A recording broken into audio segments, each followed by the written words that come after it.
We just got to rally. I don't know, at what point we will have had enough and we'll play with enough pizzazz to get over the hump. Hopefully that's Wednesday night. Certainly appreciate the fans coming out to a makeup game on a Monday night that's inconvenient and thrown on them last minute. I thought the crowd was great. Unfortunately, 4 for 25 from 3 sealed our fate along with the 2 season-long issues we've had. So with that, fire away.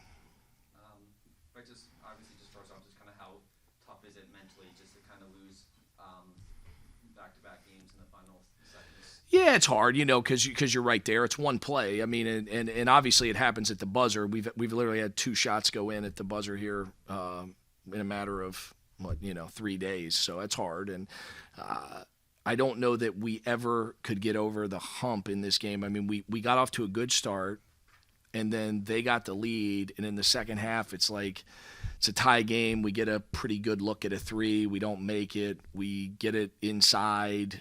We don't finish it.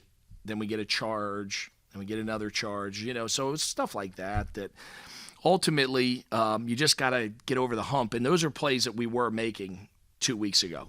Those were plays that we were making. And right now, for whatever reasons, we're not making them. And that's the difference between winning and losing. I mean, it's not like we were winning games by 20 points. We were winning close games. And now we're on the wrong side of a couple close ones. And so, a little of it's the momentum of those shots not going in when you've got a chance to go from up 1 to up 4 and you miss one, Just how challenging do you think these last 5 days have been just between the games on the court, dropping some tough ones, and then obviously everything that's gone on afterwards? Do you think that's kind of had like a lingering effect? Yeah, I think you'd have to ask the guys. I mean, from my spot, we've got to get ready to play every game, and we've got to be better. And whatever we're trying has been enough to get us close. But they don't hand out close to winning awards. It's winning and losing, and I think we've got good enough players in that locker room to make those winning plays. Like I said, we were making them a few weeks ago. We had all the momentum in the world, and now we're just coming up on the wrong end of them. And I think that our guys, we've just got to dig in and be a little bit tougher. It's not that we're way off, but we've got to be a little tougher to get over the hump. Coach, obviously with the news, with the conference and everything like that, obviously there's still a ton of games on the schedule. How and the understanding these guys, they've played their whole lives, playing basketball and they're competitors. But how do you, I guess, keep them motivated, keep them focused on going out there and winning when, one of the biggest prizes that you could play for is now taken away? Yeah, I think that where we've got to, keep our focus is on what's today, and today is a practice or today is a game. And, when you're 22 years old and you've been in locker rooms for 4 years and you're a senior, you've heard a lot of motivational talks, and sometimes you kind of like all of us, right? I mean, we all have parents, and sometimes your parents tell you stuff that you get tired of hearing. And even though it's the right message and it's the right message, sometimes those things are a little harder to soak in. And I think for our guys right now, it's like Taihei Green, I mean, he played his heart out. I mean, and there were other guys. I mean, Juan, I thought played really, really hard. I thought Omar, he didn't stat, but I thought he really gave us good effort. Sales had a pretty good stretch. So there are guys that are competing. It's just our margin of error is what it is, and we're not getting the big play that we really need to have. And tonight it's as simple as a defensive rebound. The other night it was a 3 at the buzzer against a double team. We had 2 guys guarding him, and the guy just threw it in. So little bit's been unlucky, but at the end of it, if you back away and really just take a big step back and look and say what really hurt you. Quan Murphy had 26 points, and give the kid credit, he played great. He just put the ball on the deck and drove right by us and shot layups on huge possessions. And we haven't been good at staying in front of the ball. We weren't good at staying in front of the ball in November. We weren't good at staying in front of the ball in December. We were winning because we were scoring. And now our shooting has gone really south on us. We were, and I'm going to get the date a little off, but 2 weeks ago, I'm wrong, 3 weeks ago, it was 3 weeks ago, in the national stats, we were 50th in the country in three-point percentage.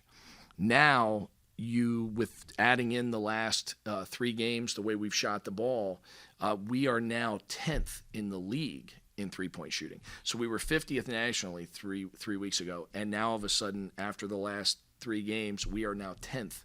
And we have to make shots. We're not big. So if we're not going to make threes, it's going to be hard for us. I mean, I thought Taihei grinded out some tough points around the basket, but we're a perimeter shooting team that's got to make shots. And 4 for 25 is not going to beat anybody. And certainly not a New Hampshire team that was, hungry for a road win and competed at a high level.